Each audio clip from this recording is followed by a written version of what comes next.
અમદાવાદ શહેરમાં વારંવાર state monitoring સેલની રેડ થઈ રહી છે।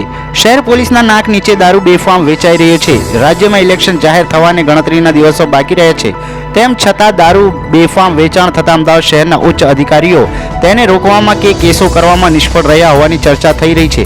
તેવામાં સ્ટેટ મોનિટરિંગ સેલે સાબરમતી, રાણી બાપુનગર અને શાહીબાગમાંથી મોટી માત્રામાં દારૂ પકડતા ક્રાઇમ બ્રાન્ચના અધિકારીઓને એક ઉચ્ચ અધિકારીએ ઠપકો આપ્યો હતો। બાદમાં સફાળી જાગેલી ક્રાઇમ બ્રાન્ચે ઘાટલોડિયા વિસ્તારમાંથી દારૂ અને અન્ય મુદ્દામાલ સહિત 5.56 લાખની માત્રા કબજે કરી હતી।